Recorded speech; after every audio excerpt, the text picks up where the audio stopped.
Hello there, my name's Shaun Finegan and I'm a volunteer at the National Paralympic Heritage Trust. It's actually based here at Stoke Mandeville Stadium, which is about 200 metres from where I live, here in Aylesbury in Buckinghamshire, England. And today I want to talk about one of the items from our collection that we have in our Heritage Trust Museum.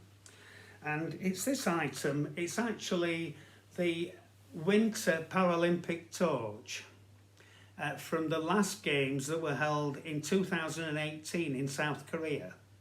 You've probably gathered it's Christmas and all our Paralympic athletes, Winter Paralympic athletes that is, are actually looking forward to getting some real snow so they can get some practice, because the next games are only just over a year away.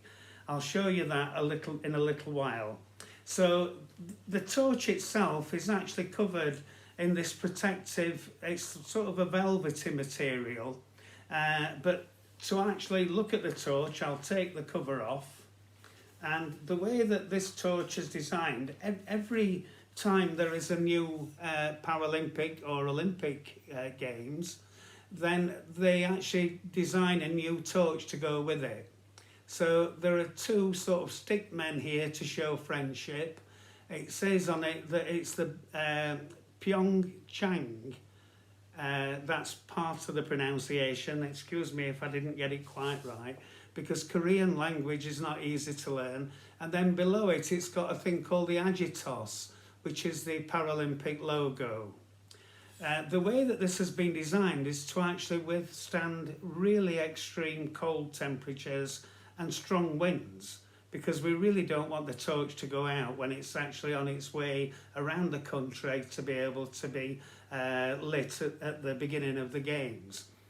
The actual original flame is from a torch lighting ceremony that's held here in Stoke Mandeville, which is very exciting.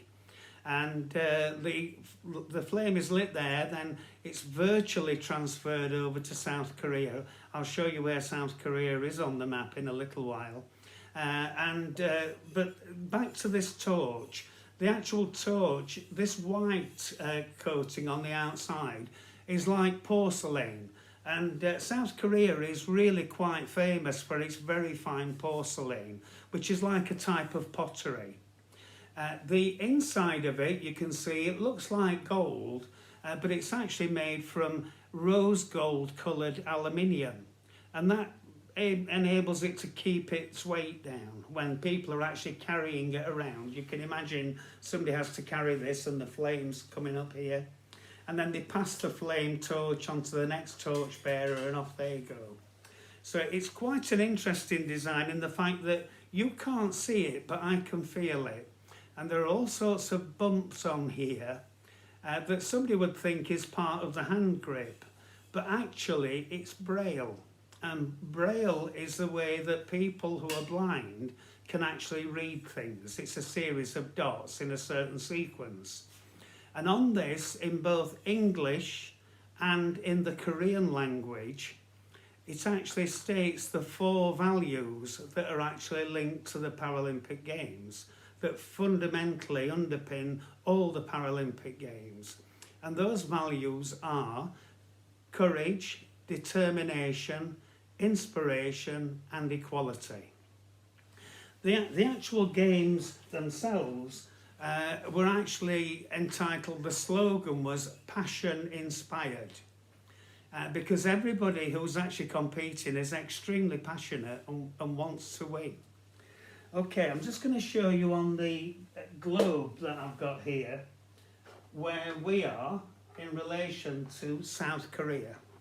So this is my globe, and I've just knocked England off, but that's where England is, and that's where we all live. And then if I spin round, we go through Europe and then across to South Korea. And that's 5,500 miles away, or 8,800 kilometres away. So it's quite a long way away. All the Winter Paralympic Games are held up here in the Northern Hemisphere. It's obviously too warm around the middle of the world, and there are very few countries that have snow sufficiently to be able to hold the Winter Paralympics. The next Paralympics aren't too far away, the winter ones. The next winter ones are just over a year away, and they're going to be held here, which isn't too far away from South Korea, in Beijing in China. Well, I hope that you've enjoyed listening about this torch. There are other stories that I'm actually doing this Christmas, so watch out for those as well. But I'd just like to take a minute to say thank you very much for watching. I hope you have a lovely Christmas, and I hope you get all the presents that you wish for. So from now, from me, it's bye-bye. Thank you, and look out for the other videos. Bye.